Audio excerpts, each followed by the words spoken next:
రాజకీయాలలో సమాధానం లేని వాళ్ళు, తప్పించుకోవాలనుకున్న వాళ్ళు మాత్రమే ఈ గుళ్ళు వీళ్ళు ప్రమాణాలు మాట్లాడతారు. ఈ రేవంత్ రెడ్డి, బండి సంజయ్ల గుళ్ళ ప్రమాణాలు మనం చాలా చూసినాం. డేట్లు తారీఖులు పెట్టిండు, అన్ని పెట్టిండు, దస్తావేజులు ఇచ్చిండ్రు, అన్ని చేసిండ్రు. దేవుళ్ళ మీద ప్రమాణాలు చేసి చివరికి ఏం చేశారో మనకు తెలుసు. అస్సలు దేవుళ్ళ మీద విశ్వాసం లేని వాళ్ళు ఎవరు ఉన్నారంటే వాళ్ళే.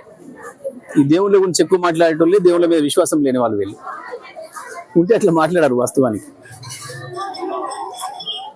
వస్తాడా బండి సంజయ్, పొమ్మని ఏ గుడికి పోయి పిల్లలు తీసుకొని పోయి, అని మా పిల్లలు ఎంతమంది ఉన్నారో వాళ్ళు మనవలు మనవరాలు ఉన్నారో తీసుకొని పోయి ప్రమాణం చేయమని కేటీఆర్ చేయించిండు అని చెప్పి, కేటీఆరే ఈ ట్యాపింగ్ చేయించిన ప్రమాణం చేయమని బండి సంజయ్ చూద్దాం. ఎందుకు చెత్త మాటలు, చెత్త ముచ్చట్లు? ఏదైనా ఉంటే బాధ్యత అయితే ఉండాలి, బాధ్యత మాటలు ఉండాలి తప్ప ఈ చిల్లర మాటలు, బూతు మాటలతోని ప్రజల కడుపులు నిండవు. ఇది రాజకీయాల్లో పనికొచ్చే పని. రాజకీయాలలో సమాధానం లేని వాళ్ళు, తప్పించుకోవాలనుకున్న వాళ్ళు మాత్రమే ఈ గుళ్ళు వీళ్ళు ప్రమాణాలు మాట్లాడతారు. ఈ రేవంత్ రెడ్డి, బండి సంజయ్ల గుళ్ళ ప్రమాణాలు మనం చాలా చూసినాం. డేట్లు తారీఖులు పెట్టిండు, అన్ని పెట్టిండు, దస్తావేజులు ఇచ్చిండ్రు, అన్ని చేసిండ్రు. దేవుళ్ళ మీద ప్రమాణాలు చేసి చివరికి ఏం చేశారో మనకు తెలుసు.